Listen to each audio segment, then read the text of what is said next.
Price Lord, ஹல்லேலூயா. உமக்கு நன்றி ஆண்டவரே. இந்த நேரத்தில் தொடர்ந்து நம்ம செய்தியின் பகுதிக்கு நேராக கடந்து செல்லலாம். இந்த நேரத்தில் நம்ம மத்தியில் இருக்கிறதான நம்மளுடைய சபையின் மூப்பராக இருக்கிறதான சாமுவேல் கண்ணன் பிரதர் முன்பாக கடந்து வந்து செய்தியை பகுதியை அவங்க ஏறெடுத்து நடத்துவாங்க. நாம் யாவரும் உற்சாகமாய் கரங்களை தட்டி தேவநாமத்தை மகிமைப்படுத்தும் பொழுது பிரதர் சாமுவேல் கண்ணன் பிரதர் அவர்கள்.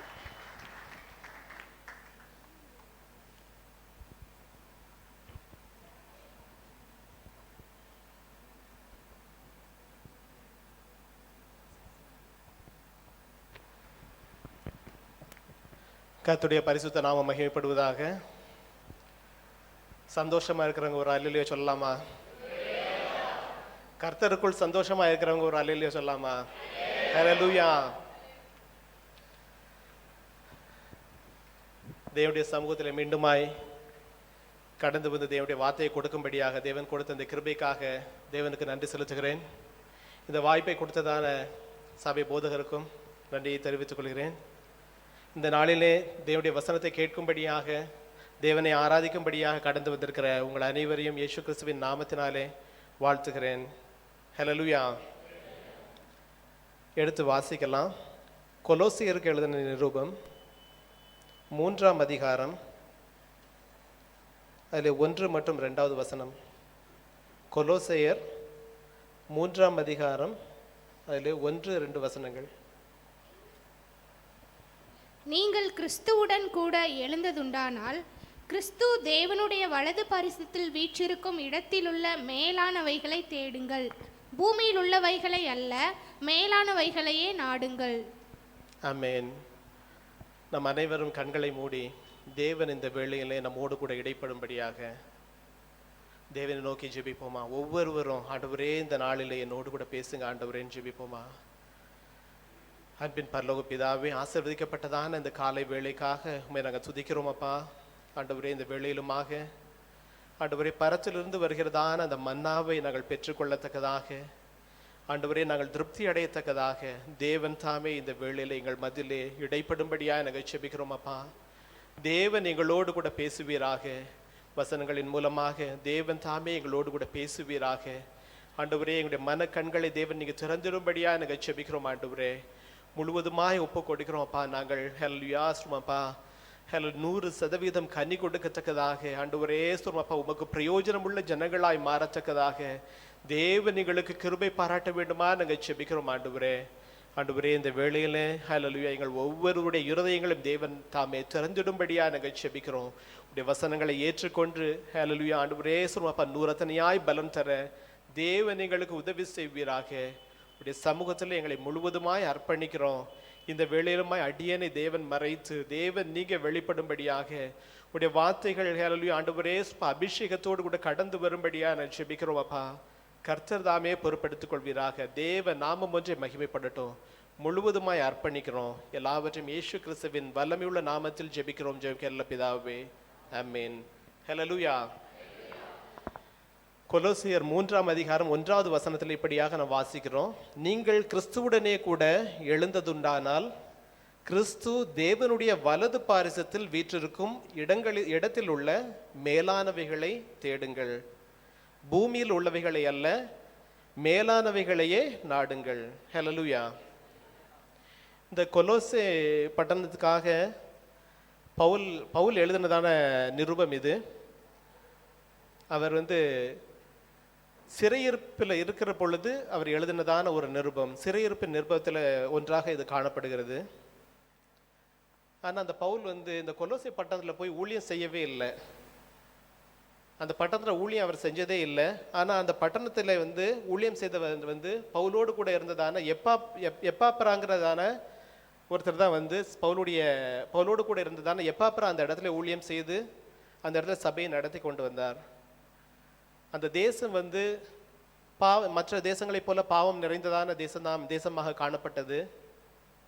அந்த சூழ்நிலையில் தான் பவுல் அந்த இடத்துல ஊழியம் செய்யாதனால இந்த கொலோசியரை வாசிக்கிற பொழுது ரொம்ப கடிந்து கொண்டெல்லாம் அவர் பேசியிருக்க மாட்டார். ஏன்னா அவர் ஜனங்களை பார்த்ததே இல்லை.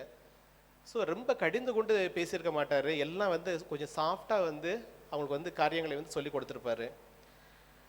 இந்த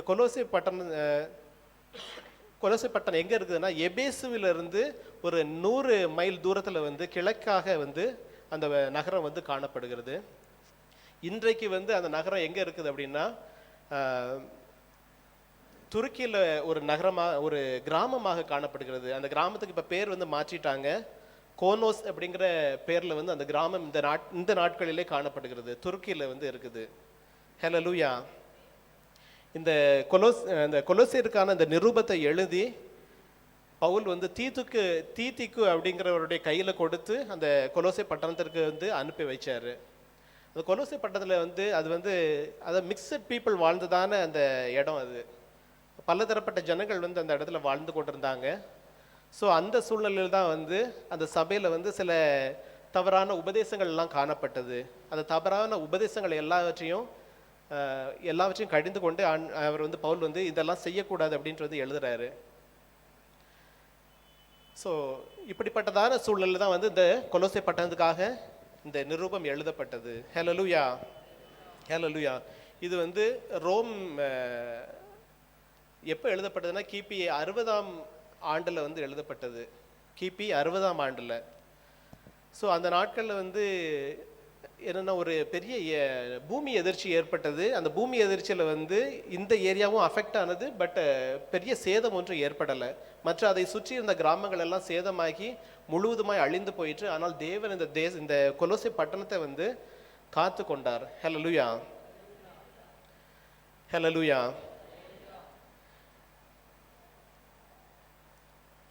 தேவனுடைய வலது பாரிசத்தில் வீற்றிருக்கும் இடத்தில் உள்ள மேலானவைகளை தேடுங்கள். ஹல்லேலூயா. மேலானவைகளை தேடும்படியாக தேவன் நம்மை அழைத்திருக்கிறார். ஹல்லேலூயா. மேலானவைகளை தேடுங்கள் என்று சொல்றாரு. ஹல்லேலூயா. ஸோ இந்த பிரசங்கத்தின் தலைப்பாக மேலானவைகளை நாடுங்கள், தேடுங்கள், நாடுங்கள் என்று சொல்லப்பட்டிருக்கிறது. மேலானவைகளை தேடுகிற பொழுதுதான் என்ன பண்ண முடியும்? அதை நாட முடியும். மேலானவைகளை நாடுங்கள் என்கிறதான தலைப்பில் இந்த நாளிலே நாம் தேவ செய்தியை கேட்க இருக்கிறோம். ஹல்லேலூயா. ஒரு தேசத்தில் வந்து ஒரு வயசான ஒரு அம்மா இருந்தாங்க. அந்த அம்மா வந்து அவங்க வீட்டில் அவங்களோட கணவனார் இறந்து போயிட்டாரு. மகன்கள் எல்லாம் வந்து என்ன பண்ணிட்டாங்க, அவங்கவுங்க வேலை நிமித்தமாக வேற ஊர்களுக்கு போயிட்டாங்க. இவங்க மட்டும் தனியாக இருந்தாங்க. அந்த இடத்துல வந்து இவங்களுக்கு பாதுகாப்பாக ஒரு நாய் வளர்த்து கொண்டிருந்தாங்க. ஒரு நாள் என்ன ஆச்சுன்னா அந்த நாய் வந்து என்ன பண்ணிச்சு, மரித்து போயிட்டது. ஸோ ரொம்ப நேசிச்சாங்க அந்த நாயை. அதனால் என்ன பண்ணாங்க, ரொம்ப வேதனைப்பட்டாங்க. ஐயோ அந்த நாய் இறந்து போச்சே.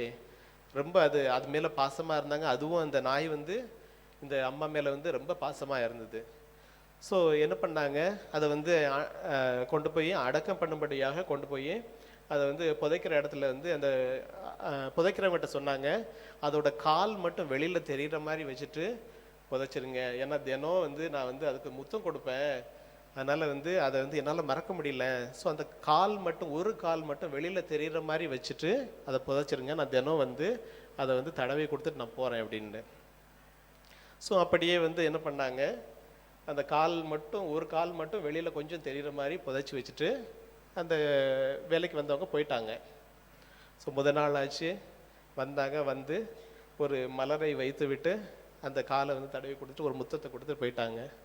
2வது நாள் வந்தாங்க, அப்படியே செஞ்சாங்க. 3வது நாள் வந்தாங்க, லேசாக ஸ்மெல் அடிக்க ஆரம்பிச்சிச்சு. 4ஆம் நாள் வந்தாங்க, என்னாச்சு, ரொம்ப மோசமான ஸ்மெல்லாக இருந்தது. ஹல்லேலூயா, ஹல்லேலூயா. யோவான் எழுதின சுவிசேஷத்தில் 11வது அதிகாரம் 39வது வசனத்தில் நான் வாசிக்கிறோம். யோவான் 11:39. இயேசு கல்லை எடுத்து போடுங்கள் என்றார். மரித்தவனுடைய சகோதரியாகிய மார்த்தாள் அவரை நோக்கி, ஆண்டவரே, இப்பொழுது நாருமே 4 நாளாயிற்றே என்றாள். இப்பொழுது நாருமே 4 நாள் ஆயிடுச்சே ஆண்டவரே, அந்த கல்லை எடுத்து போட்டா உள்ளிருந்து மோசமான அந்த ஸ்மெல் வருமே அப்படின்னு. ஹல்லேலூயா. ஸோ அப்படிப்பட்ட சூழ்நிலையில் நாம் இருக்கிறோமா? நம்மை வந்து தேவன் ஒரு புதிய சிருஷ்டியாக சிருஷ்டித்திருக்கிறார். ஹல்லேலூயா. அந்த புதிய சிருஷ்டியாக நாம் சிருஷ்டிக்கப்பட்ட நாம் பழையவைகளை இன்னும் பிடித்து கொண்டிருக்கிறோமா? பழையவைகளை நாம் பிடித்து கொண்டிருப்போமானால் இப்படிப்பட்டதான ஒரு நாற்றம் நம்முடைய வாழ்க்கையில என்ன பண்ணோம், காணப்படும். நாம் வந்து பரிசுத்தமா இருக்க முடியாது. ஹல்லேலூயா, ஹல்லேலூயா. கொலோசியர் 3ஆம் அதிகாரம் 3வது வசனத்தை வாசிக்கலாம். ஏனென்றால் நீங்கள் மரித்தீர்கள், உங்கள் ஜீவன் கிறிஸ்துவுடனே தேவனுக்குள் மறைந்திருக்கிறது. நாம் மரித்தோம், நம்முடைய ஜீவன் கிறிஸ்துவுக்குள்ளாக தேவனுக்குள் மறைந்திருக்கிறது. நீங்கள் கிறிஸ்துவுடனே கூட எழுந்ததுண்டானால், நாம் வந்து எழுந்திருக்கிறோம் அப்படின்னாலே நாம் தேவனோடு கூட அந்த சிலுவை, தேவன் வந்து அந்த சிலுவையிலே பாடுபட்டு மரித்தார். அவரோடு கூட நம்முடைய பாவங்களுக்கு நாம் மரித்து இந்த நாட்களிலே நாம் தேவ சமூகத்திலே ஒரு புதிய சிருஷ்டியாக நாம் எழுந்திருக்கிறோம். ஹல்லேலூயா. புதிய சிருஷ்டியாக இருக்கிற நாம் அந்த பழைய காரியங்களை இன்னும் பிடித்து கொண்டிருப்போமானால் என்ன இருக்கும், எப்படி இருக்கும்? 4 நாள் ஆயிற்றே, என்ன நாருமே ஆண்டவரேன்னு வந்து சொன்ன பிரகாரமாக நம்முடைய வாழ்க்கை காணப்படக்கூடாது. ஹல்லேலூயா. நீங்கள் மரித்தீர்கள் அப்படின்னு சொல்லப்பட்டிருக்கிறது. ஏனென்றால் நீங்கள் மரித்தீர்கள், உங்கள் ஜீவன் கிறிஸ்துவுடனே கூட தேவனுக்குள் மறைந்திருக்கிறது. நாம் மரித்தோம், பாவத்துக்கு மரித்து விட்டோம். மீண்டும் அந்த பாவம் நம்முடைய வாழ்க்கையில வந்து தலை தூக்காதபடிக்கு நாம் நம்மை காத்து கொள்ள வேண்டும். ஹல்லேலூயா, ஹல்லேலூயா. 3வது அதிகாரம் 10வது வசனத்தை வாசிக்கலாம். தன்னை சிருஷ்டித்தவருடைய சாயலுக்கொப்பாய் பூரண அறிவடையும்படி புதிதாக்கப்பட்ட புதிய மனுஷனை தரித்து கொண்டிருக்கிறீர்களே. நாம் எப்படி இருக்கிறோம்? நாம் வந்து பாவத்துக்கு மரித்து நீதிக்கு நாம் பிழைத்திருக்கிற பொழுது புதிய மனுஷனை நாம் தரித்து கொண்டிருக்கிறோம். பழையவைகள் எல்லாம் என்னாச்சு? ஒளிந்து போயின. புதிய மனுஷனை தேவன் நமக்குள்ளாக கொடுத்திருக்கிறார். நாம் வந்து ஒரு புதிய மனுஷனாக மாற்றப்பட்டிருக்கிறோம். ஹல்லேலூயா. ஒரு புதிய மனுஷனாக தேவன் நம்மை மாற்றி இருக்கிறார். 2 கொரிந்தியர் 5ஆம் அதிகாரம் 17வது வசனத்தை வாசிக்கலாம். 2 கொரிந்தியர் 5ஆம் அதிகாரம் 17வது வசனம். இப்படி இருக்க ஒருவன் கிறிஸ்துவுக்குள் இருந்தால் புது சிருஷ்டியாய் இருக்கிறான், பழையவைகள் ஒளிந்து போயின, எல்லாம் புதிதாயின. ஒருவன் கிறிஸ்துவுக்குள் இருந்தால் அவன் புதிய சிருஷ்டியாய் இருக்கிறான். நாம் வந்து கிறிஸ்துவுக்குள்ள இருக்கிறோம்னா நாம் எப்படி இருக்கிறோம்? ஒரு புதிய சிருஷ்டியாக காணப்படுகிறோம். பழையவைகள் எல்லாம் ஒளிந்து போயின, பழைய காரியங்கள் எல்லாம் என்னாச்சு? ஒழிக்கப்பட்டு போயிற்று. ஹல்லேலூயா. மனுஷனுடைய வாழ்க்கையில வந்து தேவை நம்முடைய வாழ்க்கைக்கு தேவையான சில காரியங்கள் உண்டு இல்லையா? ஒன்று அத்தியாவசியமான தேவை. ஸோ அதை இங்கிலீஷில் என்ன சொல்லுவோம்? எசென்ஷியல் திங்ஸ் அப்படின்னு சொல்லுவோம். 2வது வந்து அவசியமானது. நம்முடைய வாழ்க்கைக்கு தேவையானது ஒன்று அத்தியாவசியமான தேவைகள் உண்டு, 2வது அவசியமான தேவைகள் உண்டு, 3வது ஆடம்பர தேவைகள். ஹல்லேலூயா. 3 காரியங்கள் காணப்படுகிறது. அந்த அத்தியாவசியமான தேவைகள் வந்து நமக்கு வந்து கண்டிப்பாக வேணும் இல்லையா? நம்ம கொரோனா பீரியடில் பார்த்துருப்போம், நிறைய எதுவுமே பைக்கு கார் எதுவுமே ஓடலை. ஆனால் அந்த எசென்ஷியல் திங்ஸ் வந்து டிரான்ஸ்போர்ட் பண்ணுறதுக்காக இந்த அத்தியாவசிய தேவைகளை பூர்த்தி செய்யும்படியாக அந்த வாகனங்கள் மட்டும் என்ன பண்ணாங்க? அனுமதிச்சாங்க. ஏன்னா அந்த நமக்கு தேவையான சாப்பாட்டுக்கு தேவையான காரியங்கள், எல்லா பொருட்கள், ஸோ பால், இதெல்லாம் வந்து அத்தியாவசிய தேவைகளில் காணப்படுகிறது.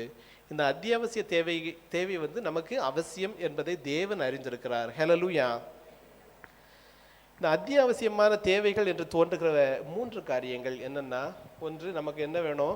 உணவு வேணும், 2வது உடை வேணும், 3வது ஒரு இருப்பிடம் வேணும். இந்த 3 காரியங்கள் நம்முடைய வாழ்க்கை நாம் நினைக்கிறோம் நமக்கு வந்து உணவு இருக்கணும், உடை வேணும், இருப்பிடம் வேணும். ஆனால் வசனம் என்ன சொல்லுதுன்னு பார்க்குற பொழுது, உணவு அவசியமா? உணவை விட மேலானது எதுவும் இருக்குதா அப்படின்னு பார்க்குற பொழுது எடுத்து வாசிக்கலாம். மத்தேயு 6ஆம் அதிகாரம்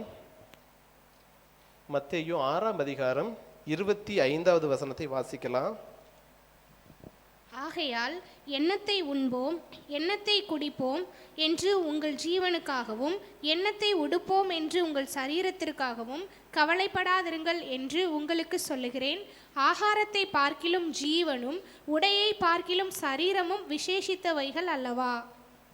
ஆகாரம் நமக்கு வந்து தேவைதான். அதை பார்க்கிலும் விசேஷித்தவை எது? ஆகாரத்தை பார்க்கிலும் நம்முடைய ஜீவன் விசேஷித்ததாக காணப்படுகிறது. நம்ம போகிறோம், விசேஷித்ததான நம்ம வந்து ஆகாரத்தை என்ன நினைக்கிறோம், ஒரு விசேஷித்ததாக நம்ம நினைக்கிறோம். போய் ஒரு பெரிய ஹோட்டலில் வந்து சாப்பிடணும்னு நினைக்கிறோம், அது ஒரு விசேஷித்ததாக காணப்படுகிறதுன்னு. ஆனால் தேவனுடைய பார்வையிலே அந்த ஆகாரத்தை விட நம்முடைய ஜீவன் தேவனுடைய பார்வையிலே விசேஷித்தவைகளாக காணப்படுகிறது. ஹல்லேலூயா. ஸோ ரெண்டாவதாக அந்த உடை நம்ம தேவை, நம்முடைய அத்தியாவசிய தேவை. அந்த உடையை பார்க்கிலும் விசேஷித்தது எது? நம்முடைய சரீரம். ஹல்லேலூயா. நம்ம போயிட்டு நிறைய காஸ்ட்லியான உடைகள்லாம் வாங்குகிறோம். அந்த உடைகளை வந்து அணிந்து கொண்டு நாம் போனால் வந்து தேவன் வந்து நம்ம வந்து அந்த பரலோகத்தில் ஏற்றுக்கிடுவாரா? அப்படி இல்லை. இந்த உடையை பார்க்கிலும் விசேஷித்தது நம்முடைய சரீரமாக காணப்படுகிறது. அந்த உடையை தரிக்கிறதான அந்த சரீரம் தேவனுடைய பார்வையிலே விசேஷித்தவைகளாக காணப்படுகிறது. ஹல்லேலூயா. ஸோ இந்த உடையும் உணவும் வந்து நமக்கு வந்து அத்தியாவசியமான தேவைன்னு நாம் நினைக்கிறோம். அதனுடைய தேவனுடைய பார்வையில் வந்து அது அத்தியாவசியமான தேவையாக இல்லை, அதை விட விசேஷித்ததான காரியங்கள் காணப்படுகிறது. நம்முடைய ஜீவனும் நம்முடைய சரீரமும் தேவனுடைய பார்வையில் விசேஷித்தவைகளாக காணப்படுகிறது. ஹல்லேலூயா. இந்த நம்ம சாப்பிட்றோம், அந்த சாப்பிட்ற சாப்பாடு என்னதுக்கு? நமக்கு வந்து பலனை தருகிறது இல்லையா? நம்ம சாப்பிட்ற பொழுது, இந்த உணவை சாப்பிட்ற பொழுது நமக்கு சரீரத்தில் பலன் உண்டாகிறது. ஆனால் இந்த சரீரம் என்ன ஆகுது? பழமையாகி கொண்டே இருக்கிறது. ஹல்லேலூயா. இந்த சரீரம் பழசாகிக்கிட்டே இருக்குது, இன்னும் வயசாகிக்கிட்டே போய்கிட்டே தான் இருக்குது. என்னைக்காவது ரிவர்ஸில் வந்துருக்குதா? பெரியவங்களானதுக்கப்புறம் மறுபடியும் சின்ன பசங்களாக மாறி இருக்கிறாங்களா? இல்லை இல்லையா? ஸோ அது வந்து வயசாகி கொண்டே இருக்குது. என்னதான் வந்து நம்ம சாப்பிட்டாலும் நமக்கு பலன் கிடைத்தாலும் நம்முடைய சரீரமானது பழசாகி கொண்டே இருக்கிறது, வயதாகி கொண்டே இருக்கிறது. ஆனால் இந்த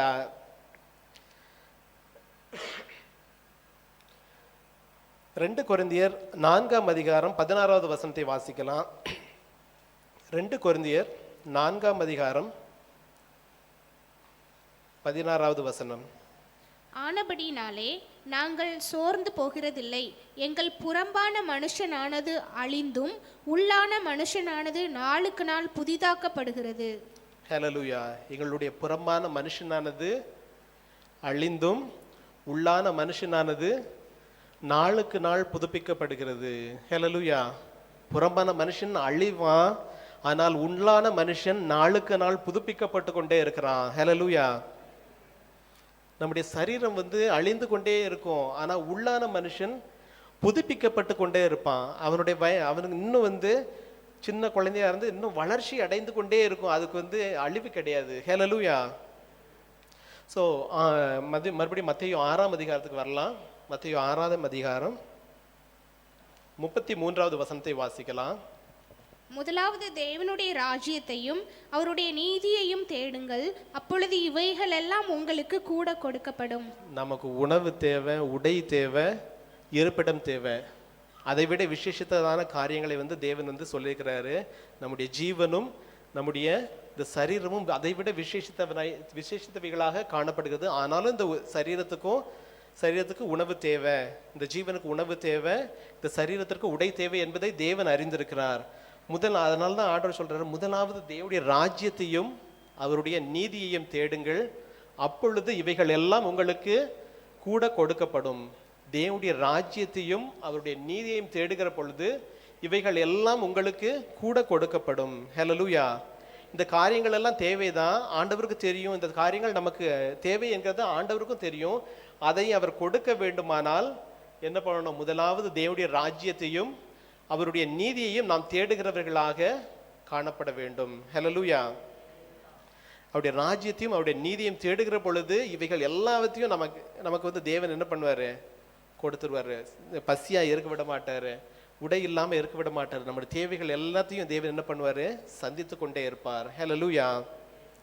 லூக்கா 17ஆம் அதிகாரம் 20-21 வசனங்களை வாசிக்கலாம். லூக்கா 11ஆம் அதிகாரம் 17ஆம் அதிகாரம் 20-21.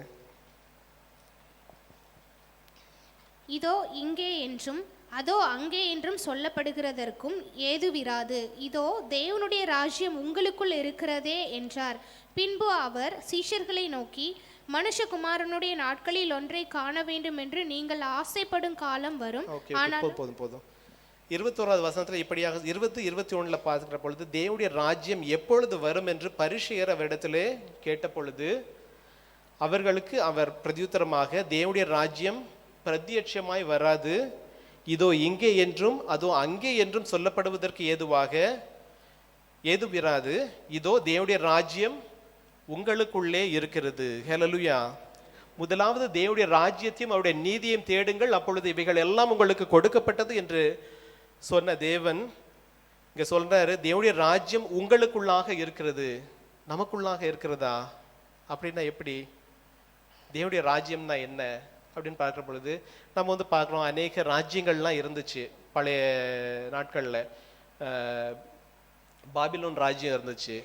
ஸோ அந்த ராஜ்யம் என்ன பண்ணாங்க, அவங்க வந்து விஸ்தாரம் பண்ணாங்க, மற்ற தேசங்களை எல்லாம் வந்து பிடிச்சு தங்களுடைய ராஜ்யத்துக்குள்ளாக அவங்க சேர்த்து கொண்டாங்க. அப்படின்னா என்ன, அவர்களுடைய ஆளுகைக்குள்ளாக அவர்களை வந்து என்ன பண்ணாங்க, சேர்த்து கொண்டார்கள். அதுதான் வந்து தேவனுடைய ஆளுகைக்கு உள்ளாக நாம் காணப்படுகிற பொழுது தேவனுடைய ராஜ்யம் நமக்குள்ளாக வந்திருக்கிறது. நாம் எப்படி இருக்கணும், தேவனுடைய ஆளுகைக்கு உள்ளாக நாம் காணப்படுகிற பொழுது தேவனுடைய ராஜ்யம் நமக்குள்ளாக வந்திருக்கிறது. ஹல்லேலூயா. தேவனுடைய ராஜ்யம் நமக்குள்ளதான் இருக்குது. நாம தேவனுடைய ஆளுகைக்கு நம்மை ஒப்பு கொடுக்கிற பொழுது அந்த ராஜ்யம் நமக்குள்ளாக வெளிப்படுகிறது. ஹல்லேலூயா, ஹல்லேலூயா. ஓகே, இப்போ மறுபடியும் கொலோசியர் 1ஆம் அதிகாரத்துக்கே போலாம். 1ஆம் அதிகாரம் 4-6 வசனத்தை வாசிக்கலாம். கொலோசியர் 1ஆம் அதிகாரம் 4 மற்றும் 6வது வசனம். பரலோகத்தில் உங்களுக்காக வைத்திருக்கிற நம்பிக்கை நிமித்தம் அந்த நம்பிக்கையை குறித்து நீங்கள் முன்னமே சத்திய வசனமாகிய சுவிசேஷத்தினாலே கேள்விப்பட்டீர்கள். அந்த சுவிசேஷம் உலகமெங்கும் பரம்பி பலன் தருகிறது போல உங்களிடத்தில் வந்து நீங்கள் அதை கேட்டு தேவ கிருபையை சத்தியத்தின்படி அறிந்து கொண்ட நாள் முதல் அது உங்களுக்குள்ளும் பலன் தருகிறதா இருக்கிறது. பரலோகத்தில் உங்களுக்காக வைத்திருக்கிறதான ஒரு நம்பிக்கை, தேவன் பரலோகத்திலே நமக்கு ஒரு நம்பிக்கையை வைத்திருக்கிறார், நித்திய ஜீவன் என்கிறதான நம்பிக்கை. ஹல்லேலூயா. நித்திய ஜீவனை தருவேன் என்று வாக்குத்தத்தம் பண்ணியிருக்கிறார். ஹல்லேலூயா. நித்திய ஜீவனை தருவேன் என்று வாக்குத்தத்தம் பண்ணியிருக்கிறார். அந்த நம்பிக்கையை குறித்து நீங்கள் முன்னமே சத்திய வசனமாகிய சுவிசேஷத்தினாலே கேள்விப்பட்டீர்கள். நித்திய ஜீவனை தருவேன் வாக்குத்தத்தம் பண்ணியிருக்கிறாரு. அதை நாம சுவிசேஷத்திலே நம்ம என்ன பண்ணியிருக்கிறோம், கேள்விப்பட்டு இருக்கிறோம். அந்த சுவிசேஷம் உலகம் எங்கும் பரம்பி பலன் தருகிறது. அந்த சுவிசேஷமானது உலகம் எங்கும் பரம்பி பலன் தருகிறது. உங்களிடத்திலும் வந்து நீங்கள் அதை கேட்டு தேவ கிருபையை சத்தியத்தின்படி அறிந்து கொண்ட நாள் முதல் அது உங்களுக்குள்ளும் பலன் தருகிறது. இந்த சத்திய வசனம் நமக்குள்ளாக கடந்து வந்து நம்மை தேவனுடைய ராஜ்யத்திற்கு நேராக நடத்துகிறது, பலன் கொடுக்க செய்கிறது. ஹல்லேலூயா. நாம நித்திய ராஜ்யத்தை சுதந்திரித்துக் கொள்ளும்படியாக யாரெல்லாம் பரலோகத்துக்கு போகணும்னு ஆசைப்படுறோம், யாராவது இல்லை நான் போகலை, பரலோகம் எனக்கு வேண்டாம், தேவனுடைய அந்த நித்திய ஜீவன் எனக்கு வேண்டான்னு சொல்றவங்க யாரும் உண்டா? இல்லை இல்லையா? அந்த நித்திய ஜீவனை சுதந்திரித்துக் கொள்ளும்படியாகத்தான் நாம் ஒவ்வொருவரையும் தேவன் அழைத்திருக்கிறார். ஹல்லேலூயா. கொலோசியர் 3ஆம் அதிகாரம் 1வது வசனத்தில் வாசிக்கிற பொழுது, நீங்கள் கிறிஸ்துவுடனே கூட எழுந்தது உண்டானால், நாம வந்து கிறிஸ்துவுடனே அடக்கம் பண்ணப்பட்டோம், மீண்டும் எழுந்திருக்கிறோம். நீங்கள் கிறிஸ்துவுடனே கூட எழுந்தது உண்டானால் கிறிஸ்து தேவனுடைய வலது பாரிசத்தில் வீற்றிருக்கும் இடத்தில் உள்ள மேலானவைகளை தேடுங்கள். கிறிஸ்து எங்க இருக்கிறாரு? தேவனுடைய வலது பாரிசத்தில் இருக்கிறாரு. அந்த வலது பாரிசத்தில் இருக்கிறதான அந்த மேலானவைகளை தேடும்படியாக, பூமியில் உள்ளவைகளை அல்ல, மேலானவைகளை நாடும்படியாக, மேலானவைகளை தேடுங்கள், மேலானவைகளை நாடுங்கள் என்று சொல்லப்பட்டிருக்கிறது. அந்த பரலோகத்துல மேலானவைகள் என்ன அப்படின்னு பார்க்கிற பொழுது அங்க என்ன மேலானவைகள் இருக்கிறது? அங்க என்ன நடக்குது? ஆராதனை நடந்து கொண்டே இருக்கிறது.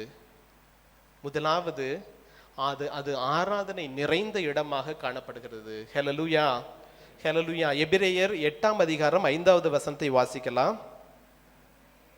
எபிரேயர் 8ஆம் அதிகாரம் 5ஆம் வசனம்.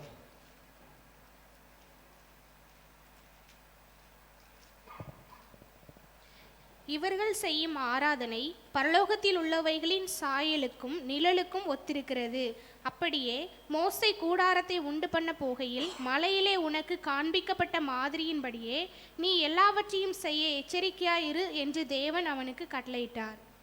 இவர்கள் செய்யும் ஆராதனை பரலோகத்தில் உள்ளவைகளின் சாயலுக்கும் நிழலுக்கும் ஒத்திருக்கிறது. நாம இந்த பூமியில செய்யக்கூடிய ஆராதனை பரலோகத்தில் உள்ள சாயலுக்கும் அதன் நிழலுக்கும் ஒத்திருக்கிறது என்று வேதம் சொல்லுகிறது. ஹல்லேலூயா. நாம் என்ன பண்றோம்? சண்டே சர்ச்சுக்கு வர்றோம், ஆராதனை முடிஞ்சதுக்கு அப்புறம் போகலாம், வேத வசனத்தை மட்டும் கேட்டுட்டு வரலாம் அப்படின்ட்டு வர்றோம். சிலர் வர்றோம் இல்லையா? சிலர் லேட்டாக வர்றோம், ஆராதனைலாம் முடிஞ்சு போயிடும். இந்த ஆராதனையில் நாம் என்ன பண்ணுறதில்ல, பங்கு எடுக்கிறது இல்லை. தேவன் விரும்புகிற காரியம் அவரை ஆராதிக்கும்படியாக தேவன் விரும்புகிறார். பரலோகத்தில் இதுதான் இந்த காரியங்களை நாம் நாட வேண்டும் என்று சொல்லப்பட்டிருக்கிறது. பரலோகத்தில் உள்ள காரியங்கள் இது. நாம் இதெல்லாம் நிழலாக கொடுக்கப்பட்டிருக்கிறது. இந்த இடத்துல நம்ம ஆராதிக்க முடியலைன்னா பரலோகத்துக்கு நம்ம எப்படி தேவன் கொண்டு போவார்? இந்த இடத்துல நாம் முழு இருதயத்தோடு கூட ஆராதிக்க முடியவில்லை என்றால் தேவன் சதா காலமும் ஆராதனை நடக்கிறதான இந்த பரலோகத்துல தேவன் நம்ம எப்படி கொண்டு செல்வார்? ஹல்லேலூயா. கொண்டு செல்வாரா? ஏன்னா இது நமக்கு ஒரு ட்ரைனிங் பீரியட் மாதிரிதான் இல்லையா? ரட்சிக்கப்பட்டோம், தேவனுடைய அந்த நித்திய ஜீவனை சுதந்திரித்துக் கொள்ளும்படியாக ஆயத்தம் பண்ணப்படுகிறதான நாட்கள் தான் இது. இந்த உலகத்தில் நாம் வாழ்கிற நாட்கள் ஆயத்தம் பண்ணி அவர் நம்ம இங்கிருந்து கொண்டு போயிடுவார். நமக்குன்னு ஒரு திட்டத்தை வைத்திருக்கிறார். இல்லாட்டி என்ன பண்ணிருக்கலாம், நம்ம ரட்சிக்கப்பட்ட அன்னைக்கே ஓகே ரட்சிக்கப்பட்டா நான் அவனை கூட்டிட்டு போயிருக்கலாம் இல்லையா? பரலோகத்துக்கு எடுத்துக்கொண்டு போயிருக்கலாம். ஏன் இந்த தேசத்தில் வைத்திருக்கிறார்? நம்மை குறித்ததான தேவனுடைய திட்டம் ஒன்று உண்டு. பரலோக காரியங்களை நாம் இந்த பூமியிலே செய்கிறவர்களாக காணப்பட வேண்டும். ஹல்லேலூயா. பரலோக ராஜ்யம் உங்களிடத்தில் இருக்கிறது என்று சொல்லியிருக்கிறாரு. பரலோகத்துல என்ன நடக்குதோ அது நம்முடைய வாழ்க்கையிலே இந்த பூமியிலே நாம் செய்கிறவர்களாக காணப்பட வேண்டும். ஹல்லேலூயா. அதை தேவன் எதிர்பார்க்கிறவராக இருக்கிறார். நான் சொல்ல போற காரியங்கள் எல்லாம் இன்டர்லிங்க்டா இருக்கும், ஒன்றோடு ஒன்று பிணைந்து இருக்கிறதாக இருக்கும். முதலாவது நான் சொல்றது ஆராதனை நிறைந்த இடம் தான் பரலோகம். அந்த ஆராதனை நிறைந்த இடம் எதற்கு ஒப்பாக இருக்கிறது என்றால், இந்த பூமியிலே நாம் ஆராதிக்கிறோம் இல்லையா, அந்த பரலோக ஆராதனைக்கு ஒப்பான ஒரு இடமாக இந்த பூமியின் ஆராதனை காணப்பட வேண்டும். தேவ நாமம் மகிமைப்பட வேண்டும். நாம் ஆராதிக்கிற பொழுது அங்கே எங்கேயும் பார்த்து கொண்டு அல்ல, முழு இருதயத்தோடு நாம் கண்களை மூடி தேவனையே நோக்கி பார்த்து தேவனையே மகிமைப்படுத்துகிறவர்களாக காணப்பட வேண்டும். ஹல்லேலூயா. வேறு சிந்தனைகளோடு கூட இந்த இடத்துல இருக்கக்கூடாது. தேவன் நம்முடைய சிந்தனைகளை அறிந்திருக்கிற தேவனாக இருக்கிறார். நம்முடைய இருதயம் எங்க இருக்குன்னு அவருக்கு தெரியும். இருதயத்தை நாம வேற எங்கேயோ வச்சுட்டு இந்த இடத்துல வெறும் வாயில பாட்டை மட்டும் பாடி நாம் ஆராதனை செய்வோமானால் தேவன் அதை அறிகிறவராக இருக்கிறார். அதுல தேவன் மகிமைப்படுகிறது இல்லை. ஹல்லேலூயா. எபிரேயர் 12ஆம் அதிகாரம் 28வது வசனத்தை வாசிக்கலாம். ஆதலால் அசைவில்லாத ராஜ்யத்தை பெறுகிறவர்களாகிய நாம் பயத்தோடும் பக்தியோடும் தேவனுக்கு பிரியமாய் ஆராதனை செய்யும்படி கிருபையை பற்றி கொள்ள கடவோம். ஆமென். ஆதலால் அசைவில்லாத ராஜ்யத்தை பெறுகிறவர்களாகிய நமக்கு நித்திய ஜீவன் வைக்கப்பட்டிருக்கிறது. அது அசைவில்லாத ராஜ்யமாக காணப்படுகிறது. அந்த அசைவில்லாத ராஜ்யத்தை நாம் பெற்றுக்கொள்ளுகிற நாம் எப்படி இருக்கணும்? பயத்தோடும் பக்தியோடும் தேவனுக்கு பிரியமாய் ஆராதனை செய்யும்படி கிருபையை பற்றி கொள்ள கடவோம். சும்மா ஏனோ தானோன்னு ஆராதனை பண்றதுக்கு அல்ல, பயத்தோடு பயத்தோடு கூட அந்த ஆராதனை செய்ய வேண்டும், பக்தியோடு கூட ஆராதனை செய்ய வேண்டும். ஹல்லேலூயா. தேவனுக்கு பிரியமான ஆராதனையை நாம் செய்ய வேண்டும். அப்பொழுது தேவன் நம் மூலமாய் மகிமைப்படுகிறவராக இருக்கிறார். ஹல்லேலூயா. அந்த ஆராதனையை தான் தேவன் எதிர்பார்க்கிறார் நம்ம இடத்துல. நாம் முழு இருதயத்தோடு கூட அவரை ஆராதிக்கிற பொழுது அவர் நமக்கு நம்ம மீது மிகவும் இன்னும் அதிகமான அன்பு அவருக்கு ரொம்ப சந்தோஷப்படுகிறவராக இருப்பார். ஹல்லேலூயா. எபிரேயருக்கு எழுதின 13ஆம் அதிகாரம் 14-15 வசனத்தை வாசிக்கலாம். நிலையான நகரம் நமக்கு இங்கே இல்லை, வரப்போகிறதை நாடி தேடுகிறோம். ஆகையால் அவருடைய நாமத்தை துதிக்கும் உதடுகளின் கனியாகிய ஸ்தோத்திர பலியை அவர் மூலமாய் எப்போதும் தேவனுக்கு செலுத்த கடவோம். எப்பொழுதும் செலுத்த கடவோம். நம்முடைய ஆராதனை சபைக்கு வருகிற அந்த ஞாயிற்றுக்கிழமை மட்டும் அல்ல, நாம் ஒவ்வொரு நாளும் தேவனை ஆராதிக்கிறவர்களாக, நாம் இருக்கிற இடத்துல, நம்முடைய வீட்டிலே நாம் தனியாக தேவனை ஆராதிக்கிறவர்களாக காணப்பட வேண்டும். அதை தேவன் எதிர்பார்க்கிறார். ஹல்லேலூயா.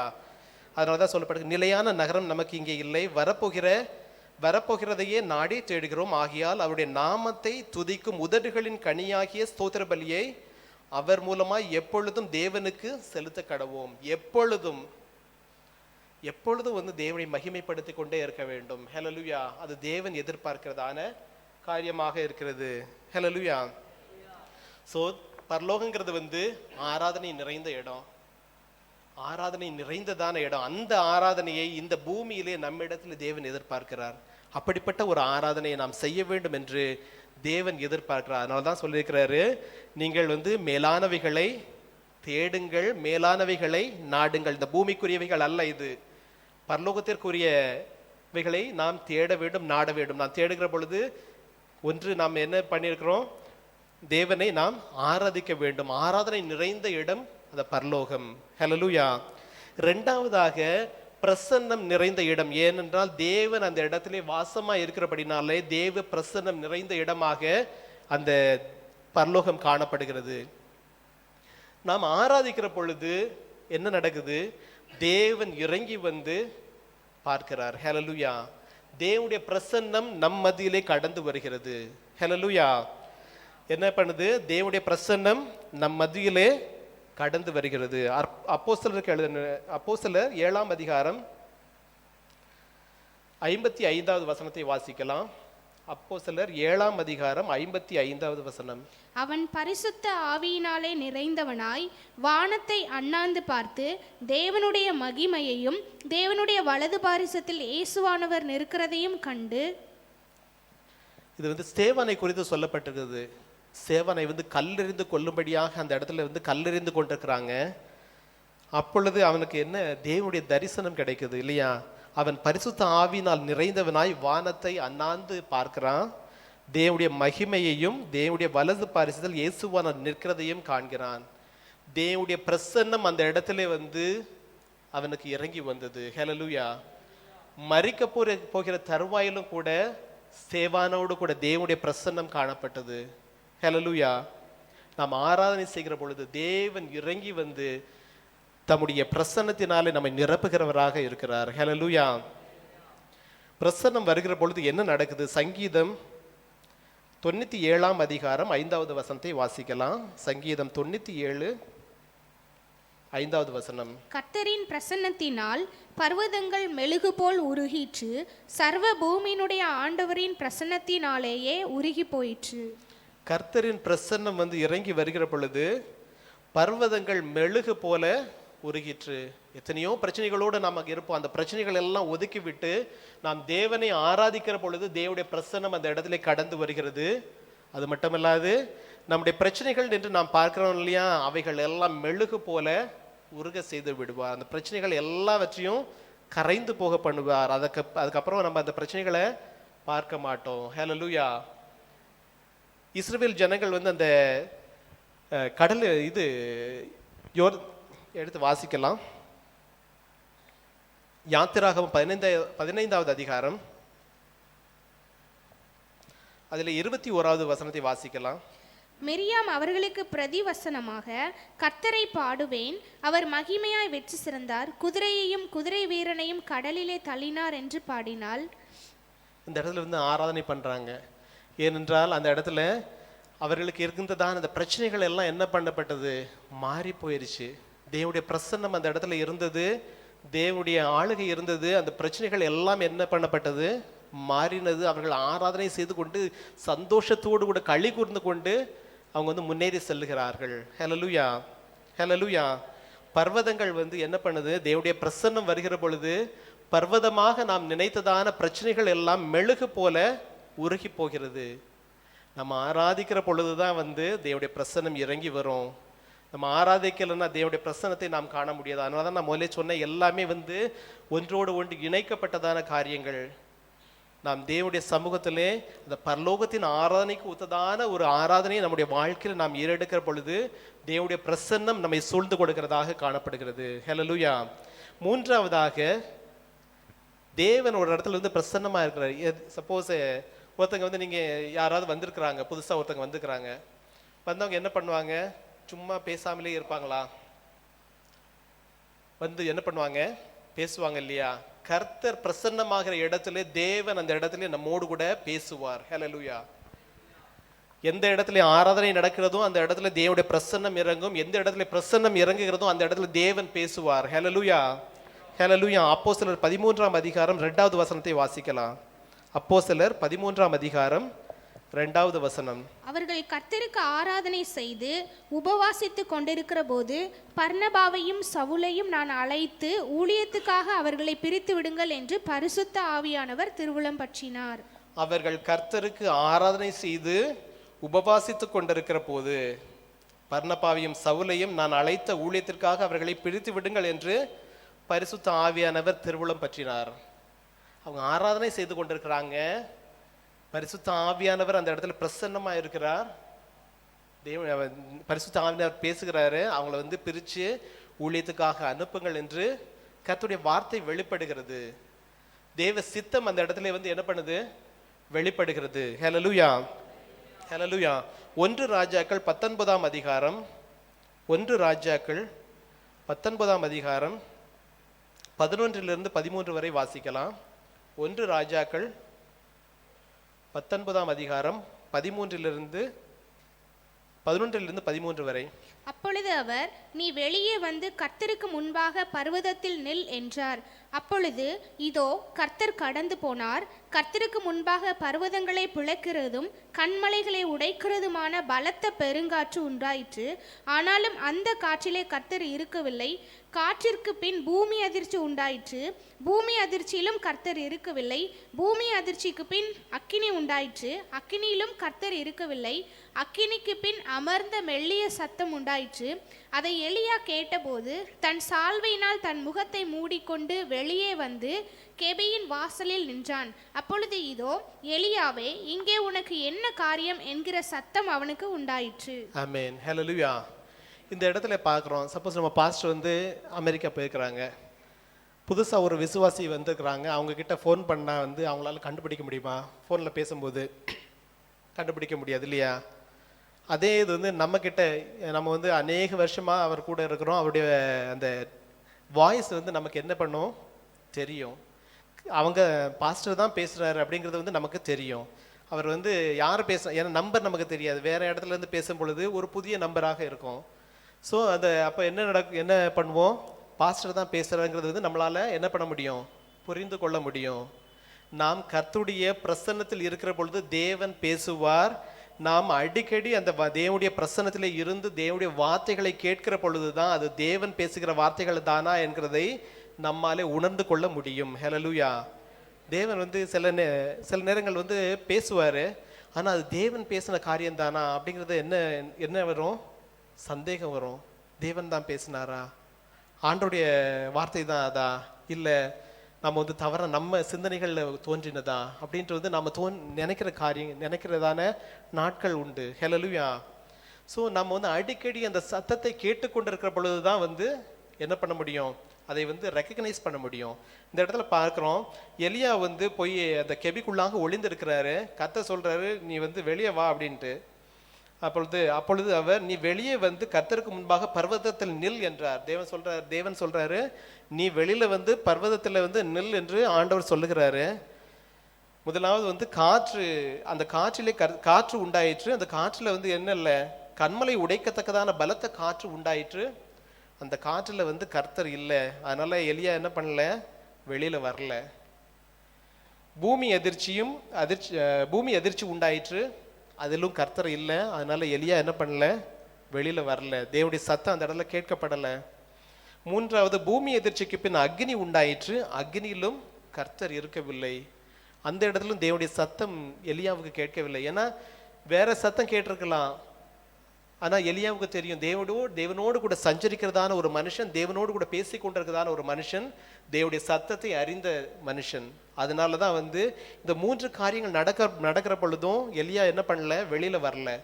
நான்காவதாக ஒரு அமர்ந்த மெல்லிய சத்தம் உண்டாயிற்று. அந்த சத்தத்தை கேட்ட உடனே கர்த்தர் பேசுகிறார் என்று எலியா என்ன பண்றாரு, அந்த கெபியிலிருந்து வெளியில வர்றாரு. ஹல்லேலூயா. தேவனுடைய சத்தத்தை நாம் அடிக்கடி கேட்டுக்கொண்டிருக்கிற பொழுதுதான் இது தேவ சத்தம் தானா என்பதை நம்மால புரிந்து கொள்ள முடியும். நாம் ஆராதனை செய்கிற பொழுதுதான் தேவனுடைய பிரசன்னம் இறங்கும்.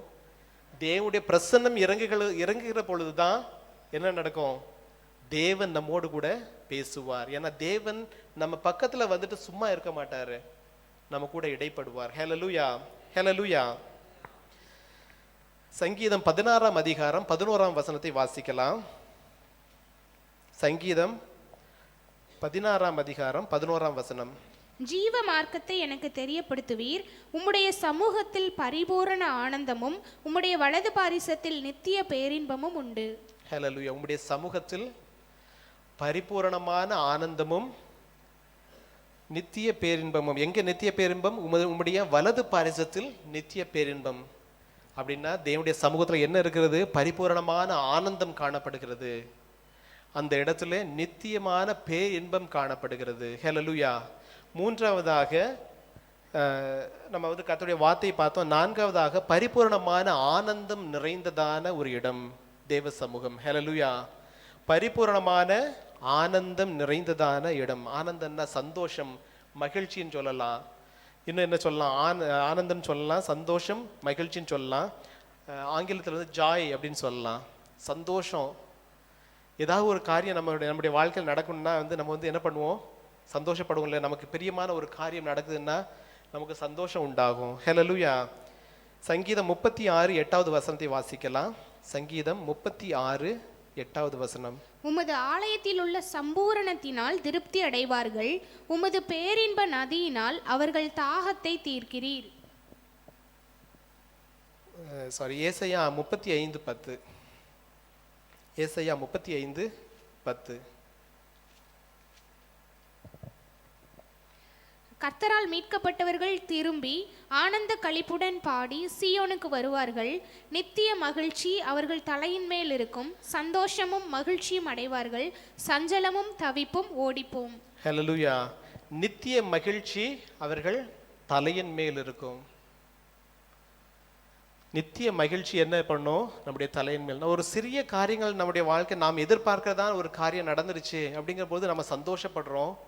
ஒரு நித்தியமான மகிழ்ச்சி நம்முடைய தலை மீது வைக்கப்படுகிற பொழுது, தேவன் நம்முடைய தலை மீது ஒரு நித்தியமான மகிழ்ச்சியை கொடுக்கிற பொழுது அது எவ்வளவு ஆனந்தமாய் காணப்படும் நம்முடைய வாழ்க்கை. ஹல்லேலூயா, ஹல்லேலூயா. அப்படிப்பட்டதான ஆனந்தம் நிறைந்த இடம்தான் என்னது? இந்த பரலோகம். ஹல்லேலூயா. பரிபூர்ணமான ஆனந்தம். அதுல குறைவுகள் இருக்காது. அந்த ஆனந்தத்துல அந்த சந்தோஷத்துல குறைவு இருக்காது. பரிபூர்ணமான ஆனந்தம் அந்த இடத்துல காணப்படும். ஹல்லேலூயா. அப்போஸ்தலர் 2ஆம் அதிகாரம் 28வது வசனத்தை வாசிக்கலாம். அப்போஸ்தலர் 2ஆம் அதிகாரம் 28வது வசனம். ஜீவ மார்க்கங்களை எனக்கு தெரியப்படுத்தினீர், உம்முடைய சன்னிதானத்திலே எனக்கு சந்தோஷத்தினால் நிரப்புவீர் என்று சொல்லுகிறான். உம்முடைய சன்னிதானத்திலே சந்தோஷத்தினால் நிரப்புகிறீர். தேவனுடைய சன்னிதானத்தில், தேவனுடைய சமூகத்திலே சந்தோஷம் உண்டாயிருக்கிறது. ஹல்லேலூயா. அந்த சந்தோஷத்தை தருகிறவர் நம்முடைய தேவனாக இருக்கிறார்.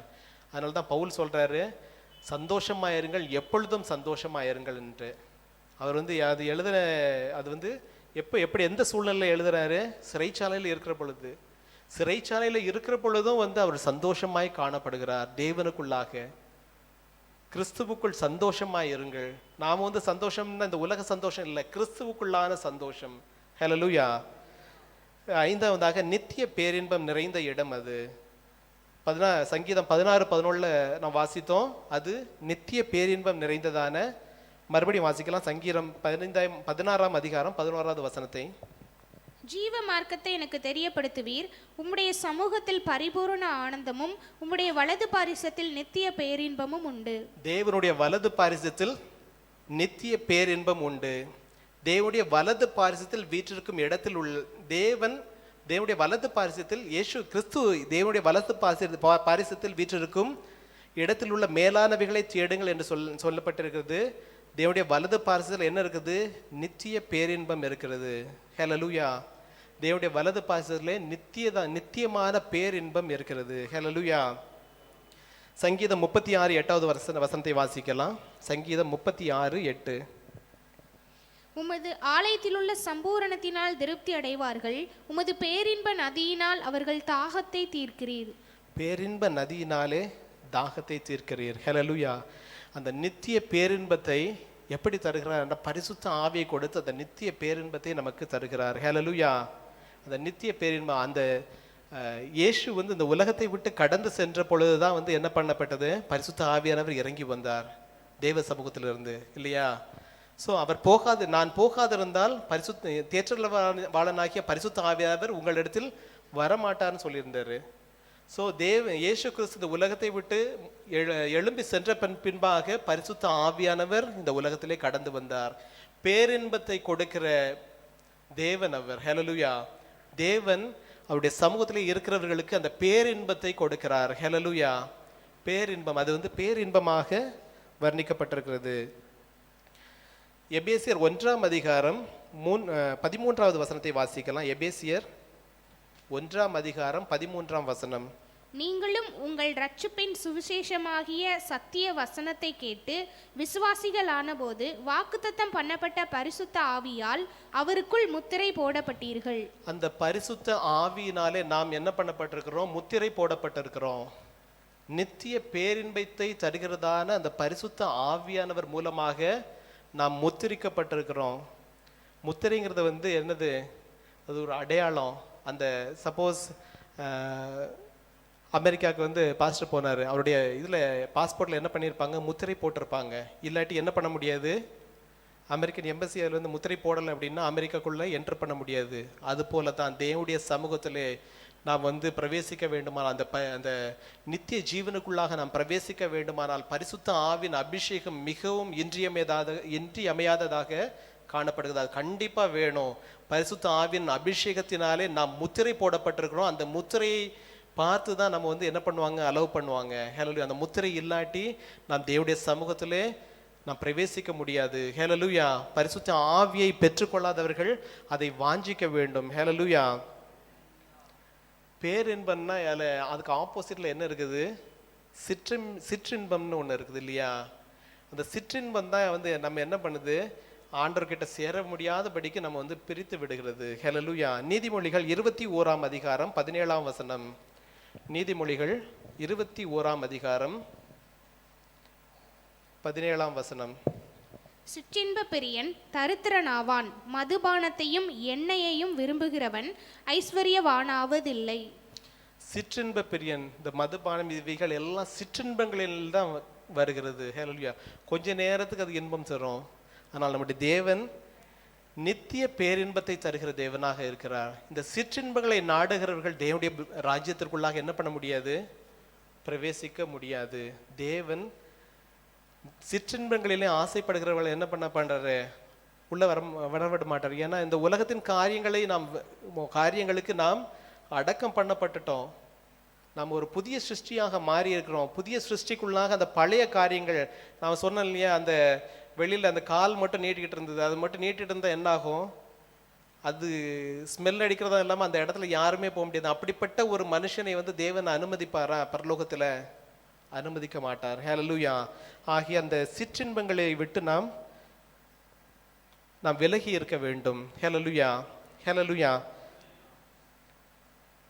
இன்னும் சில காரியங்கள் இருக்குது, அதை மட்டும் வேணா நோட் பண்ணிக்கிங்க. ஏன்னா நேரம் இல்லாதனால இந்த 5 காரியங்களை மட்டும் உங்கள்கிட்ட சொல்லிக்கிறேன். ஆராதனை நிறைந்த இடம் முதலாவது ஆராதனை நிறைந்ததான இடம்தான் அந்த தேவனுடைய சமூகம்.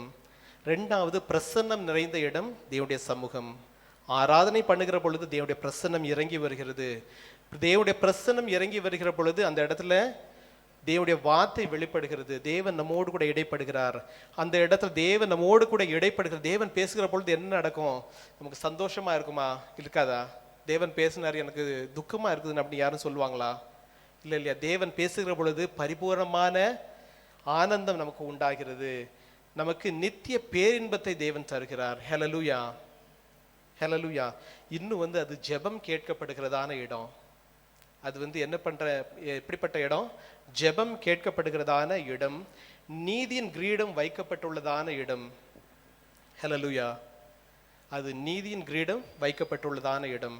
ஆகையினாலே நாம் வந்து உலக பிரகாரமாக நாம் காணப்படாதபடிக்கு நாம் தேவனுக்கு பிரியமுள்ள பிள்ளைகளாக நாம் புதிய சிருஷ்டியாய் மாறி இருக்கிறோம். அந்த புதிய சிருஷ்டிக்கு ஏற்ற பிரகாரமான வாழ்க்கை நம்ம இடத்திலே காணப்பட வேண்டும். ஒரு வசனத்தை மட்டும் வாசித்து நம்ம வந்து இந்த பகுதியை முடிக்கலாம். ரோமர்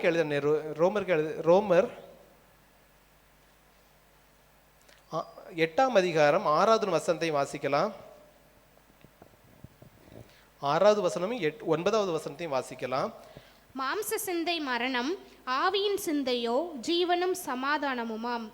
தேவனுடைய ஆவி உங்களில் வாசமாயிருந்தால் நீங்கள் மாம்சத்துக்குட்பட்டவர்களாயிராமல் ஆவிக்குட்பட்டவர்களாய் இருப்பீர்கள். கிறிஸ்துவின் ஆவி இல்லாதவன் அவருடையவன் அல்ல. ஹல்லேலூயா. நாம் வந்து தேவனுடைய ஆவி நமக்குள்ளாக வாசம் பண்ணுகிற பொழுது நாம் வந்து மாம்சத்துக்கு உட்பட்டவர்களாய் இல்லாதபடிக்கு ஆவிக்கு உட்பட்டவர்களாய் இருப்போம். ஆகையினாலே நாம் இந்த காரியங்கள் எல்லாம் நம்ம வந்து மனசுல வச்சு கொலோசியர் 3:1-2 சொல்லப்பட்ட பிரகாரமாக நீங்கள் கிறிஸ்துவுடனே கூட எழுந்ததுண்டானால், நாம வந்து மரித்து கிறிஸ்துவுடனே கூட எழுந்திருக்கிறோம் அப்படின்ட்டு நமக்கு விசுவாசம் இருக்குதுன்னா நாம இதை செய்யணும் அப்படிங்கிறது வேதம் வந்து நமக்கு கற்றுத்தருகிறது. கிறிஸ்து தேவனுடைய வலது பார்சத்தில் வீற்றிருக்கும் இடத்தில் உள்ள மேலானவைகளை தேடுங்கள். யார் தேடுவாங்க? கிறிஸ்துவோடு கூட அந்த பாவத்திற்கு மரித்து பிழைத்திருக்கிறவர்கள் தான், இயேசு கிறிஸ்துவிற்குள்ளாக பிழைத்திருக்கிறவர்கள் தான் அந்த காரியத்தை நாடுவாங்க. நம்ம ஒருவேளை இந்த காரியங்களை நாடலை அப்படின்னா நம்ம வந்து ஆராய்ந்து பார்க்கணும். நம்ம வந்து நிஜமாவே பாவத்திற்கு மரித்து நீதிக்கு பிழைத்திருக்கிறோமா என்பதை நாம் ஆராய்ந்து பார்க்க வேண்டும். ஹல்லேலூயா. ஸோ இந்த காரியங்கள் எல்லாம் ஆராதனை நம்முடைய வாழ்க்கையில ஒவ்வொரு நாளும், இந்த ஞாயிற்றுக்கிழமை மட்டும் இல்லை, ஒவ்வொரு நாளும் நம்முடைய வாழ்க்கையில ஆராதனை காணப்பட வேண்டும். தேவனுடைய பிரசன்னத்திற்குள்ளாக நாம் காணப்பட வேண்டும். தேவனுடைய வார்த்தையை நாம் கேட்கிறவர்களாக காணப்பட வேண்டும். தேவனுடைய நித்திய அந்த சந்தோஷத்திற்குள்ளாக, நித்திய ஆனந்தத்திற்குள்ளாக நாம் காணப்பட வேண்டும். நித்திய பேரின்பத்திற்குள்ளாக நாம் காணப்பட வேண்டும். நாம் தேவனுடைய சமூகத்தில் ஜெபிக்கிறவர்களாக காணப்பட வேண்டும். தேவன் நமக்காக வைத்திருக்கிறதான நித்திய அந்த நீதியின் கிரீடத்தை சுதந்திரித்துக் கொள்ளும்படியாக நாம் காணப்பட வேண்டும். கர்த்தர் இந்த வார்த்தைகளின் மூலமாக தேவன் நம்மை ஆசீர்வதிப்பாராக. ஆமென். ஆமென். Praise the Lord. அப்படியாக நாம் இருந்த வண்ணமாக நாம் யாவரும் கண்களை மூடி முடிந்தவர்கள் முழங்கால் படியிட்டு இந்த நேரத்தில் தேவ சமூகத்தில் கேட்ட வார்த்தைகளை கர்த்தர் ஆசீர்வதிக்கும்படியாக, வார்த்தைகள் கேட்பது நம்மளுடைய காரியமாயினும் அதில் நிலைத்திருப்பதற்கு துணையாக இருப்பது பரிசுத்த ஆவியினுடைய ஒத்தாசை மாத்திரமே. இந்த நேரத்தில் தேவ சமூகத்தில் கேட்போமா, உம்முடைய வார்த்தையில் நாங்கள் நிலைத்திருப்பதற்கு பரிசுத்த ஆவியானவரின் ஒத்தாசையை நாங்கள் நாடுகிறோம் அப்பா. வார்த்தையில் நம்ம நிலைத்திருக்கும் பொழுதுதான் ஸ்தோத்திர வாக்கு தத்தத்தை நம்ம சுதந்திரிக்க முடியும். ஸ்தோத்திர வேதத்தில் சொல்லப்பட்டிருக்கிற எல்லா வார்த்தைகளும் நமக்கு கொடுக்கப்பட்டிருக்கிற வாக்கு தத்தங்கள் தான். இந்த வாக்கு தத்தங்களை நம்ம சுதந்திரிக்க வேண்டும் என்றால் அந்த வாக்கு தத்த வார்த்தைகளின்படி, அந்த வாக்குத்தத்த வசனத்திற்கு முன்பாக நமக்கு சொல்லப்பட்டிருக்கிற நிபந்தனைகளை நம்ம கை கொள்ளும் பொழுது அந்த வாக்குத்தத்தத்தை நம்ம சுதந்திரிக்க முடியும், வார்த்தையை சுதந்திரிக்க முடியும். அருமையான நம்மளுடைய சபையினுடைய ஸ்தோத்திர சகோதரர் மூலமாக ஆண்டவர் பேசின நல்ல வார்த்தைக்காக, பரலோக வாசலுக்கு நேராக நம்ம கடந்து செல்வதற்கு ஸ்தோத்திரம் என்னென்ன காரியங்கள் எல்லாம் செய்ய வேண்டும் என்கிறதான விஷயங்களை இந்த நாட்களில் நம்ம தியானித்தோமே. இந்த பூலோகத்தில் நம்ம புதிதாக்கப்பட்ட மனுஷர்களாய் இருக்கிறோம். ஸ்தோத்திரம். ஒருவன் கிறிஸ்துவுக்குள் இருந்தால் அவன் புதியவனாய் இருக்கிறான், பழையவைகள் எல்லாம் ஒழிந்து போயின, எல்லாம் புதிதாயின என்பதை நம்ம வாசிக்கிறோமே. இந்த நேரத்தில் தேவ சமூகத்தில் அப்பா ஸ்தோத்திரம், பழைய வாழ்க்கைகள் எனக்குள் இருந்தது என்றால் என்னை தயவாய் மன்னிங்கப்பா, என் கரைகளை நீக்கி என்னை சுத்திகரிங்கப்பா, என்னை ஒரு விசையாய் பரிசுத்தப்படுத்துங்கப்பா. பரலோக வாசலுக்குரிய தகுதியை கர்த்தாவே உம்முடைய இரத்தத்தினால நாங்கள் பெற்றுக்கொண்டிருக்கிறோம். ஆயினும் கூட எங்கள் வாழ்க்கையில இந்த உலக கரைகள் கர்த்தாவே அந்த தகுதியை இழக்க செய்திருக்குமே என்றால் இப்பொழுது இந்த கரைகளை எல்லாம் நீக்கி கர்த்தாவை மீண்டுமாய் பரலோக வாசலின் தகுதியை நாங்கள் பெற்றுக்கொள்ள கர்த்தர் எங்கள் ஒவ்வொருவருக்கும் அனுக்கிரகம் செய்வீராக. ஹல்லேலூயா. குயவனே உம் கையில் களிமண்ணா உடைத்து உருவாக்கும், குயவனே உம் கையில் களிமண்ணா உடைத்து உருவா. என் சித்தமல்ல, என் சித்தமல்ல உம் சித்தம் நாதா, தருகிறேன் உம் கையிலே, சித்தமல்ல உம் சித்தம் நாதா தருகிறேன் உம் கையிலே.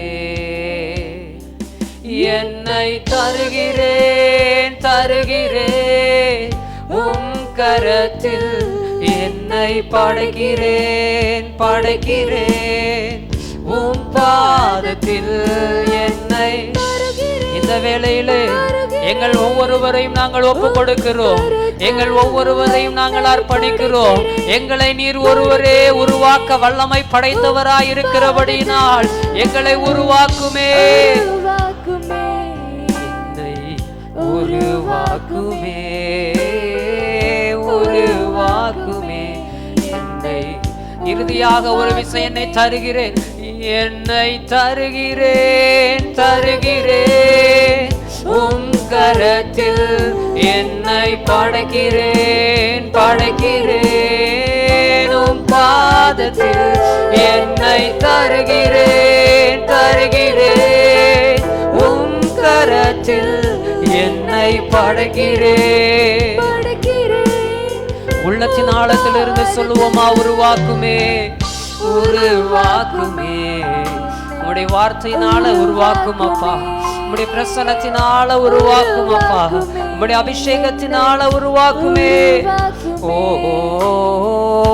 உருவாக்குமே என்னை உருவாக்குமே ராஜா, உருவாக்குமே என்னை உருவாக்குமே. நாம் செபிக்கலாம். எங்களை நேசிக்கிற அன்பின் பரலோக தகப்பனே, இந்த காலை நேரத்தில் இயேசுவின் நாமத்தினால் செபிக்கிறோம். இந்த வேளையில் நீர் எங்களோடு பேசின நல்ல வார்த்தைக்காக நன்றி. நீங்கள் கிறிஸ்துவுடனே கூட எழுந்தது உண்டானால் ஸ்தோத்திரம். கிறிஸ்து தேவனுடைய வலது பாரிசத்தில் வீற்றிருக்கும் மேலானவைகளையே தேடுங்கள், பூமிக்கு உரியவைகளை அல்ல மேலானவைகளை நாடுங்கள் என்கிறதான தலைப்பில் இருந்து ஆண்டவரே, இந்த நாட்களில் அநேக காரியங்களை அநேக வசனத்தின் இருப்பிடத்தின் வாயிலாக நாங்கள் கற்றுக்கொள்ளும்படியாய் நீர் அனுக்கிரகம் செய்தீரே, உமக்கு நன்றி ஆண்டவரே. கர்த்தாவே, இந்த பூ உலகத்தில் நாங்கள் உம்முடைய இரத்தத்தினால கழுவப்பட்டு இருக்கிறபடியினால் நாங்கள் பழைய மனுஷர்கள் அல்ல, உமக்குள் நாங்கள் புதிதாக்கப்பட்ட மனுஷர்கள் ஆண்டவரே. கர்த்தாவே, கர்த்தருக்குள் வளருகிறவர்கள் ஒவ்வொரு நாட்களும் புதிதாக்கப்பட்ட மனுஷனாய் வளர்கிறார்கள் என்பதை வசன இருப்பிடத்தின் ஆதாரத்தின் மூலமாக நாங்கள் கற்றிருக்கிறோமே ஆண்டவரே. நாங்கள் ஆவிக்குரிய வாழ்க்கையில உமக்குள் வளர எங்களுக்கு உதவி செய்யுங்கப்பா. அநேகருக்கு சாட்சியாக நாங்கள் ஜீவிக்க உதவி செய்யுங்கப்பா. சபைதனில சாட்சியாக நிலைநிற்க எங்களுக்கு உதவி செய்வீராக ஆண்டவரே. நாங்கள் மாத்திரம் அந்த பரலோகத்தை சென்றடைவது அல்ல ஆண்டவரே. கர்த்தாவே, ஒரு கூட்ட ஆத்துமாக்களை நாங்கள் ரட்சித்து பரலோக ராஜ்யத்தை சுதந்திரிக்க கர்த்தர் அனுக்கிரகம் செய்யும்படியாய் நாங்கள் ஜெபிக்கிறோம் ஐயா. அந்த பரலோக ராஜ்யத்துல ஜெபம் இருக்கும், ஜெபம் கேட்கப்படுகிறதான இடம், ஓ சோத்திர பிரசன்னம் நிறைந்ததான இடம், ஆராதனை நிறைந்ததான இடம், நீதியின் கிரீடம் நிறைந்ததான இடம், நித்திய பேரின்பம் உள்ளதான இடம் என்பதை குறித்து கர்த்தாவே சோத்திர பரலோகத்தில் வைக்கப்பட்டிருக்கிற ஆசீர்வாதங்களையும் இந்த நாட்களில் நாங்கள் தியானிக்க உதவி செய்தபடியினால் உமக்கு நன்றி ஆண்டவரே. அதை நாங்கள் சுதந்திரிக்க அதன் பாதையில் எங்களை கொண்டு செல்ல ஆவியானவர் எங்களுக்கு ஒத்தாசை அனுப்பும்படியாய் செபிக்கிறோம். வார்த்தை கொண்டு வந்து தேவநாமத்தை உயர்த்தின சாமியலுக்கு நன்றதற்காக செபிக்கிறோம் ஆண்டவரே. அவர்களுடைய குடும்பத்தையும் கர்த்தர் ஆசீர்வதிங்கப்பா. கர்த்தாவே ஸ்தோத்திரம். இந்த நாளில ஊழியத்தின் பாதையில அவர்கள் வேதாகம் கல்லூரி படித்து கொண்டு இருக்கிறார்கள். கர்த்தாவே ஸ்தோத்திர, வேதாகம் கல்லூரி படிக்கும் பொழுது அநேக வார்த்தை அவர்களை உருவாக்கட்டும். கர்த்தாவே, வரும் நாட்களில் அவர்களை கர்த்தர் எடுத்து பயன்படுத்தும்படியாய் நாங்கள் செபிக்கிறோம் ஐயா. அநேக ஜனங்கள் ரட்சிக்கப்படுவதற்கு காரணருள்ள ஒரு ஊழியக்காரராய் வரும் நாட்களில் எடுத்து நீர் பயன்படுத்த போகிற கிருபைக்காக உமக்கு நன்றி. இந்த வேளையில கர்த்தாவே, நாங்கள் பிரிந்து செல்கிறோம் ஐயா. நாங்கள் மாம்சத்துல பிரிந்தாலும் ஆவியில நாங்கள் ஒரு மனதோடு ஒவ்வொரு நேரத்திலும் நாங்கள் நிலைத்திருக்க எங்களுக்கு கிருபை செய்யும்படியா செபிக்கிறோம். ஆவியானவருடைய ஒத்தாசை எங்களை தொடர்ந்து வழி நடத்தட்டும். துதிகன மகிமை புகழ் எல்லாம் நீர் எடுத்துக்கொள்ளும். இயேசுவின் நாமத்தில் ஜெபிக்கிறோம் எங்கள் ஜீவனுள்ள நல்ல பிதாவே, ஆமென். நாம் சேர்ந்து சொல்லுவோம். என் ஆத்துமாவே கர்த்தரை ஸ்தோத்திரி, என் முழு உள்ளமே அவருடைய பரிசுத்த நாமத்தை ஸ்தோத்திரி. என் ஆத்துமாவே கர்த்தரை ஸ்தோத்திரி, அவர் செய்த சகல உபகாரங்களை மறவாதே. ஆமென். நம்முடைய கர்த்தர் ஆகிய இயேசு கிறிஸ்துவின் கிருபையும் பிதாவாகிய தேவனுடைய அன்பும் பரிசுத்த ஆவியானவருடைய அந்யுன்யமும் ஐக்கியமும் இன்றும் என்றும் சதா காலங்களிலும் நம் அனைவரோடும் கூட இருப்பதாக. ஆமென். அல்லேலூயா, அல்லேலூயா, அல்லேலூயா. ஆமென். சமாதானத்தோடு ஒருவருக்கு ஒருவர் கரங்களை கொடுத்து கடந்து செல்வோம். கர்த்தர் தொடர்ந்து நம்மை வழிநடத்துவாராக. பிரைஸ்.